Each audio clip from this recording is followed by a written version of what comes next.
بسم اللہ الرحمن الرحیم۔ آپ پر خدا کی سلامتی، برکتیں اور رحمتیں نازل ہوں۔ آج کی اس ویڈیو میں ہم بات کریں گے کہ دعا مانگتے وقت یہ دو غلطیاں کبھی مت کرنا، ورنہ کوئی دعا قبول نہیں ہوگی اور نہ کوئی وظیفہ قبول ہوگا۔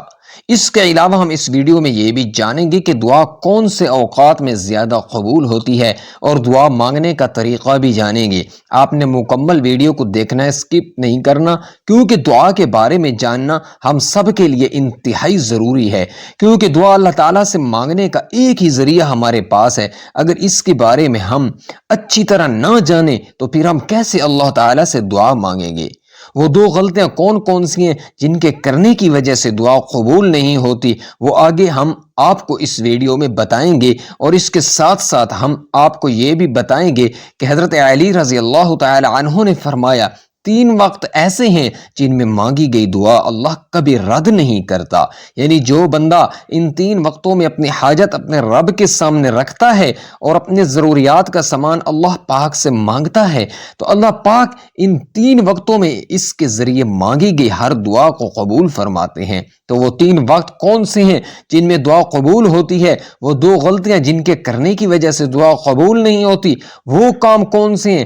آئیے ہم پہلے ان کے بارے میں جانتے ہیں۔ دعا کے بارے میں آتا ہے کہ دعا کرنا بھی ایک عبادت ہے۔ دعا کے بغیر عبادت کا مزہ ہی نہیں ہوتا۔ جو بندہ دعا نہیں کرتا اس کے دل کو سکون نہیں ملتا۔ دعا کے اندر اللہ پاک نے سکون رکھا ہے۔ لوگ دعائیں تو بہت مانگتے ہیں لیکن دعا کے اندر غلطیاں بھی کرتے ہیں جن کی وجہ سے ہماری دعائیں قبول نہیں ہوتی، بلکہ آسمانوں سے اوپر جاتی بھی نہیں ہیں۔ پھر ہم اللہ پاک سے شکایت کرتے ہیں۔ ہم دعاؤں میں معافی تو مانگتے ہیں لیکن ہم اپنے گناہ معاف نہیں کراتے۔ ہمارے گناہ اتنے زیادہ ہوتے ہیں کہ دعا کے اندر قبولیت میں وہ رکاوٹ بنتے ہیں۔ جیسے کوئی بندہ اللہ پاک کی نافرمانی کرتا ہے اور اس کے بعد توبہ کیے بغیر دعا کرتا ہے تو اس کی دعا قبول نہیں ہوگی، کیونکہ دعا کے آگے گناہ آ جاتا ہے۔ اس لیے جب بھی گناہ کرے تو اللہ پاک سے معافی مانگ لیں۔ بس ہمیں چاہیے کہ ہر وقت ہم استغفر اللہ کرتے رہیں، اللہ سے توبہ کرتے رہیں۔ اور دوسری غلطی جس کی وجہ سے ہماری دعائیں قبول نہیں ہوتی، وجہ یہ ہے کہ 1 یا 2 بار جب ہم دعا مانگ لیتے ہیں اس کے بعد ہم امید چھوڑ دیتے ہیں، نا امید ہو جاتے ہیں۔ انسان یہ سوچنے لگتا ہے کہ میری دعا قبول ہی نہیں ہو رہی تو مانگنے کا کیا فائدہ، لیکن انسان یہ نہیں سوچتا کہ ہو سکتا ہے اس میں اللہ پاک کی کوئی نہ کوئی حکمت ہو۔ یوں تو اس کے متعدد وجوہات ہیں لیکن بنیادی وجہ یہ ہے کہ دعا کرنے والا مسنون طریقے سے دعا نہیں مانگتا، اور دعا کی قبولیت کی وہ شرائط جن کا دھیان رکھنا ضروری ہے ان کا اپنے دعا میں اہتمام نہیں کرتا۔ دعا کی قبولیت کے لیے سب سے اہم اور ضروری شرط یہ ہے کہ دعا کرنے والا اللہ تعالیٰ کو اپنا حقیقی معبود سمجھتے ہوئے، یعنی اللہ پر مکمل یقین رکھتے ہوئے صرف اور صرف اللہ تعالیٰ سے دعا کرے، غیر اللہ سے دعا نہ کریں۔ اللہ کے در کے علاوہ کسی اور کے در پر اپنی جھولی نہ پھیلے، خالق حقیقی کو چھوڑ کر مخلوق کے سامنے دست سوال دراز نہ کرے۔ جیسا کہ ارشاد باری تعالیٰ ہے، تم خالص اسی کی عبادت کرتے ہو، اسے پکارو۔ اس آیت سے ثابت ہوا کہ اخلاص قبولیت دعا کی لازمی شرط ہے۔ کسی شخص کا کوئی نیک عمل اس وقت تک قابل قبول نہیں جب تک وہ حرام کاری اور حرام خوری سے مکمل اجتناب نہ کرے، لیکن اگر وہ حرام کا کھائے، حرام کا پیے، حرام کا پہنے تو اس شخص کے نیک اعمال ہرگز قبولیت کا شرف حاصل نہیں کر سکتے۔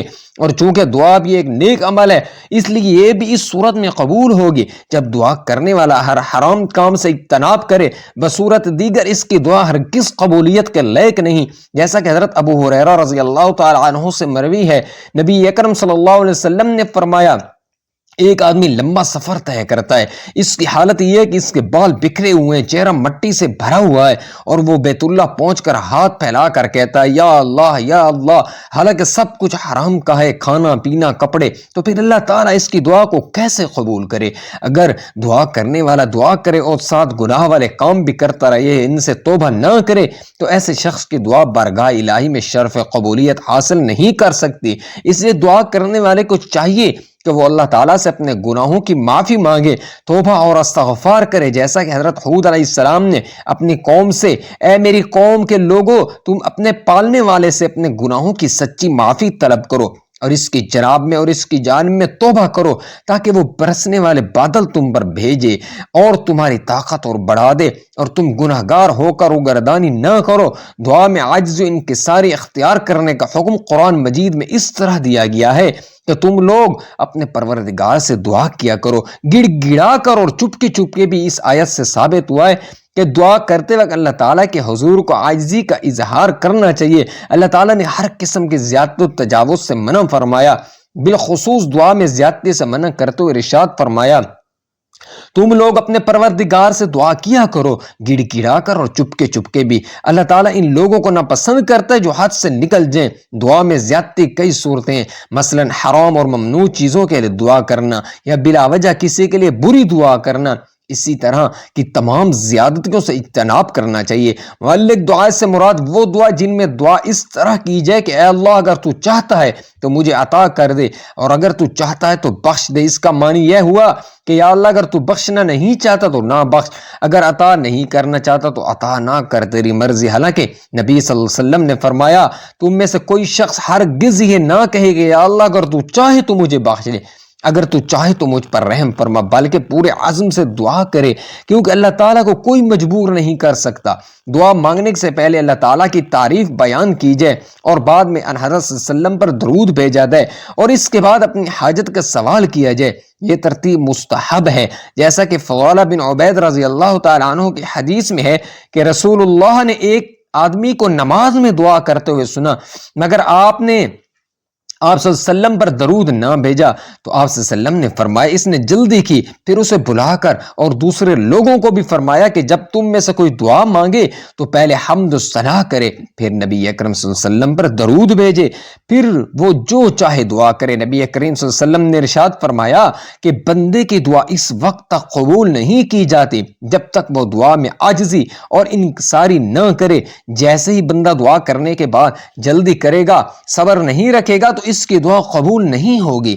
تو دعا کے بعد صبر رکھنا بہت ضروری ہے، تبھی ہماری دعائیں قبول کو پہنچ سکتی ہیں۔ اب ہم آپ کو بتاتے ہیں 3 ایسے اوقات کے بارے میں جن کے بارے میں حضرت علی رضی اللہ تعالی عنہ نے فرمایا جو بندہ ان 3 وقتوں میں اپنی حاجت اللہ رب العزت کے سامنے رکھتا ہے، وہ ضروریات کا سامان اللہ پاک سے مانگتا ہے، جیسے وہ اولاد ہی کیوں نہ مانگے یا مال و دولت ہی کیوں نہ مانگے، اللہ پاک اس کو یہ 3 وقتوں میں جو وہ مانگتا ہے اس کو ضرور عطا فرماتے ہیں۔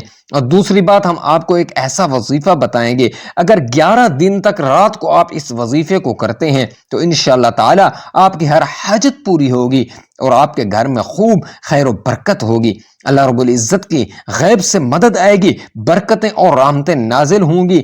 3 وقت کون سے ہیں؟ ایک شخص حضرت علی رضی اللہ تعالیٰ عنہ کی خدمت میں آیا اور کہنے لگا یا علی رضی اللہ تعالیٰ عنہ وہ کون سا وقت ہے کہ جب بھی میں دعا مانگ لوں فوراً قبول ہو جائے؟ تو حضرت علی نے فرمایا اے شخص، میں نے اللہ کے رسول سے سنا کہ 3 موقع ایسے ہوا کرتے ہیں جن میں اللہ اپنے بندوں کی دعا رد نہیں کرتا۔ اس شخص نے پوچھا یا علی وہ کون سے 3 لمحات ہیں؟ تو حضرت علی نے فرمایا نمبر 1، جب انسان کا جسم اللہ کے خوف سے کانپنے لگے اور تھر تھرانے لگے، اس وقت مانگیے دعا اللہ کبھی رد نہیں کرتا۔ نمبر 2، جب اللہ کا ڈر دل میں ابھرنے لگے، اس وقت بھی انسان اگر کوئی حاجت اللہ رب العزت سے مانگتا ہے اللہ اس کی حاجت کو ضرور پورا کرتے ہیں۔ اور نمبر 3، جب انسان کی آنکھیں نم ہو جائیں تو اس وقت میں مانگی گئی دعا بھی اللہ رد نہیں کرتا بلکہ ضرور قبول کرتا ہے۔ اور یاد رکھنا ان 3 حالتوں میں انسان کائنات کی جو بھی جائز چیز مانگے اسے ضرور ملتی ہے۔ اب ہم آپ کو ایک ایسا وظیفہ بتائیں گے جس سے آپ مالدار ہو سکتے ہیں اور اللہ تعالیٰ نے چاہا تو آپ کے گھر میں بہت زیادہ برکت ہوگی۔ وظیفہ یہ ہے، آپ کو 11 دن تک اللہ تعالیٰ کا ایک مبارک نام یا رزاق، اے اللہ میری مالی پریشانی دور کر دے، مجھے زیادہ سے زیادہ روزی دے دے اور حلال روزی دے دے۔ یہ وظیفہ کرنے کے لیے آپ کو رات کو وضو کرنا ہے، وضو کرنے کے بعد آپ بستر پر بیٹھے تو دائنی کروٹ آپ کو لیٹنا ہے۔ یہ سنت بھی ہے کہ انسان سوتے وقت دائنی کروٹ سوئے۔ پھر لیٹنے کے بعد آپ کو اپنی حاجت دل میں رکھ کر یا رزاق یا رزاق یا رزاق 101 مرتبہ 11 دن تک پڑھنا ہے اور ہر رات اسی طرح سے وضو کر کے ہی پڑھنا ہے۔ انشاءاللہ تعالی کچھ ہی دنوں کے اندر آپ کی ہر حاجت پوری ہوگی۔ اور اللہ کی مدد غیب سے آپ کے گھر میں آئے گی، اللہ کی رحمت اور برکت آپ کے گھروں میں برسنے لگے گی۔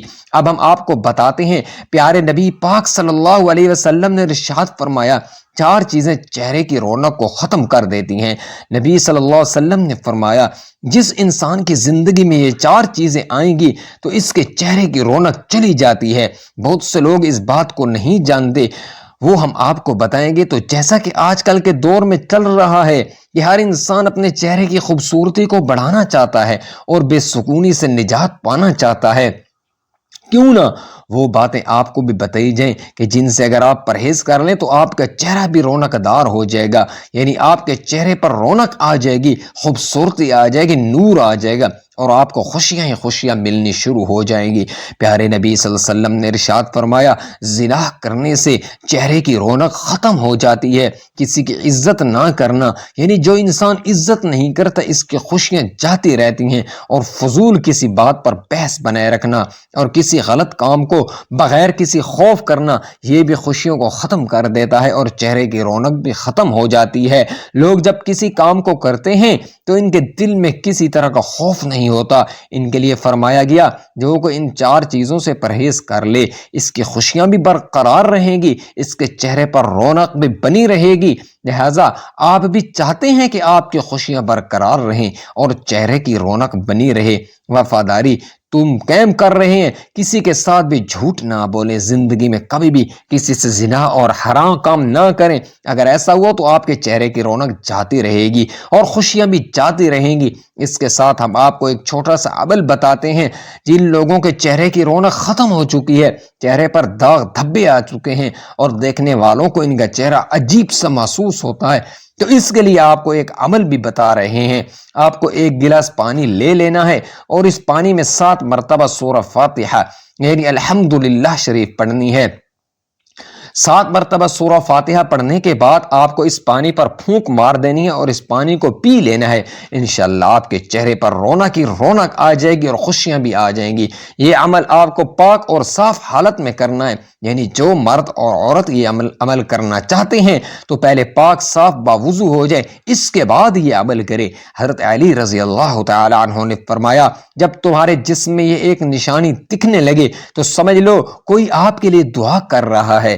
تو حضور پاک صلی اللہ علیہ وسلم نے فرمایا پیٹھ پیچھے مسلمان بھائی کی دعا قبول ہوتی ہے، اس کے پاس ایک فرشتہ ہوتا ہے، دعا کرنے والے کے سر سے قریب مقرر ہوتا ہے۔ جب کوئی کسی مسلمان بھائی کے دعا کرتا ہے تو فرشتہ اس پر آمین کہتا ہے اور یہ کہتا ہے کہ مسلمان کے حق میں تو نے دعا دی ہے، وہ تیرے لیے بھی اس جیسی نعمت کی خوشخبری ہے۔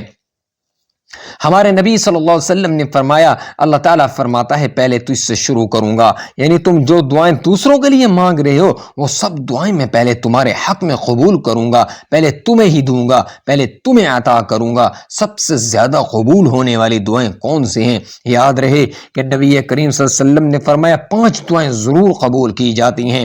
پہلے نمبر پر مظلوم کی دعا، دوسرے نمبر پر حاجی کی دعا، تیسرے نمبر پر مریض کی دعا، چوتھے نمبر پر مجاہد کی دعا، 5ویں نمبر پر ایک مسلمان کی دوسرے مسلمان بھائی کے لیے دعا جو دوسرے مسلمان بھائی کی غیر موجودگی میں کرتا ہے۔ ناظرین صرف وہ لوگ مقدر والے ہوتے ہیں، ایک وہ جنہیں وفادار دوست ملتا ہے اور دوسرا وہ جس کے ساتھ ماں کی دعائیں ہوتی ہیں۔ حضرت علی رضی اللہ تعالی عنہ فرماتے ہیں جب تم بغیر کسی وجہ کے خوشی محسوس کرنے لگو تو یقین کر لو کوئی نہ کوئی کہیں نہ کہیں آپ کے لیے دعا کر رہا ہے۔ 2 گناہ ہیں جن کی وجہ سے زندگی بھر کی نیکیاں ختم ہو جاتی ہیں۔ نمبر 1 نیک بندہ جس نے اپنی 70 سال اللہ کی عبادت میں زندگی گزاری، اس کے بعد اس کا انتقال ہو گیا تو وہ ایک مرید کے خواب میں آئے۔ مرید نے پوچھا حضرت کیا حال ہے؟ آپ نے فرمایا کچھ نہیں، بس ابھی تک بخشش نہیں ہوئی۔ مرید نے کہا کہ حضرت آپ نے تو 70 سال اللہ کی عبادت کی ہے، پھر آپ کی بخشش کیوں نہیں ہوئی؟ تو آپ نے فرمایا ان 70 سال کی عبادت کے بارے میں مجھ سے ابھی تک پوچھا ہی نہیں گیا، میرا معاملہ تو بس ایک بات پر رکا ہوا ہے۔ مرید نے پوچھا آخر وہ معاملہ کیا ہے؟ تو حضرت نے فرمایا ایک دفعہ میں اپنے آنگن میں بیٹھا ہوا تھا، تیز دھوپ ہو رہی تھی، پھر اچانک سے بارش ہونے لگی تو میرے منہ سے نکل گیا اف یہ بے وقت کی بارش۔ بس اللہ تعالیٰ نے مجھ سے پوچھا وہ بارش بے وقت کیسی تھی، اسے ثابت کر کے دکھاؤ۔ کیونکہ اللہ کے یہاں ہر چیز کا ایک وقت مقرر ہے۔ اب میں اسے بے وقت کیسے ثابت کر دوں؟ بس اسی ایک گناہ کی وجہ سے اس شخص کی بخشش نہیں ہوئی۔ یہ تیز گرمی میں، یہ تیز سردی، بے وقت بارش کا ہونا، یہ سب اللہ کی مرضی ہے۔ تب کیا کرنا ہے اور کیسے کرنا ہے، اللہ کے یہاں سب ہے۔ اس لیے ان کاموں میں اپنی کم عقلی نہ لگائیں اور اپنی زبان سے ایسے الفاظ بھی نہ نکالیں جو اس کی شان کے خلاف ہوں۔ تو ہم پرستی اور بدشگونی جیسے عقائد کے حامل افراد کچھ چیزوں، واقعات یا علامات کو اپنے لیے مبارک گردانتے ہیں اور کچھ کو نقصان دہ قرار دیتے ہیں، مگر در حقیقت ایسے لوگ اپنی خوشیوں اور ذہنی سکون پر بات کر لیتے ہیں، کیونکہ دین اسلام ہمیں تحقیق اور غور و فکر کی دعوت دیتا ہے اور اس میں توہم پرستی یا بدشگونی کو قطعاً کوئی گنجائش نہیں۔ غالباً دینی احکام سے کم واقفیت اور بر صغیر میں طویل عرصے تک ہندوؤں کے ساتھ رہنے کے سبب ہمارے معاشرے میں یہ بدعات عام ہوئی۔ مثلاً شام کے وقت جھاڑو دینے سے گریز کرنا کہ اس سے دولت کم ہوگی، مرد کی دائیں اور عورت کی بائیں آنکھ پھڑکنے کو اچھی خبر کی آمد سے مشروط کرنا، ٹانگیں ہلانے سے دولت کا چلے جانا، پیاز یا چھری سرانے رکھنے سے برے خوابوں سے نجات ملنا وغیرہ، نیز کالی بلی کے راستہ کاٹنے، شیشہ ٹوٹنے، دودھ کے اہل ابل کر برتن سے بیر گر جانے وغیرہ کو اپنے لیے مصیبت تصور کرنا ماس توہم کے سوا کچھ نہیں۔ اس حوالے سے ارشاد باری تعالیٰ ہے، تجھے جو بھلائی ملتے وہ اللہ کی طرف سے ہے اور جو برائی پہنچتی ہے وہ تیرے اپنے نفس کی طرف سے ہے۔ لیکن اس کے باوجود آج بھی ہمارے گھروں میں خصوصاً خواتین ایسے جملے بولتی نظر آتی ہیں کہ جھوٹا الٹا پڑا ہے، سیدھا کر دو، لگتا ہے کوئی سفر درپیش ہے۔ ارے کم بخت، اس وقت جھاڑو مت لگانا، ابھی بھائی سفر پر نکلا ہے، بے شک اللہ کی رضا کے بغیر پتہ بھی نہیں ہلتا۔ اس لیے ہمیں چاہیے کہ ہم اللہ تعالیٰ پر پورا ایمان اور بھروسہ رکھیں، کیونکہ اس دنیا میں جو کچھ بھی ہوتا ہے وہ اللہ کی رضا سے ہوتا ہے اور ہر چیز کی کوئی نہ کوئی وجہ ہوتی ہے، کیونکہ اس دنیا میں کوئی چیز بے وجہ پیدا نہیں ہوئی۔ خواتین و حضرات، ویڈیو کو ختم کرنے سے پہلے اللہ تعالیٰ سے دعا ہے کہ اللہ پاک ہم سب کو توہم پرستی جیسے موذی مرض سے نجات عطا فرمائے اور ہمیں اللہ پاک خشوع کے ساتھ دعا مانگنے کی توفیق عطا فرمائے۔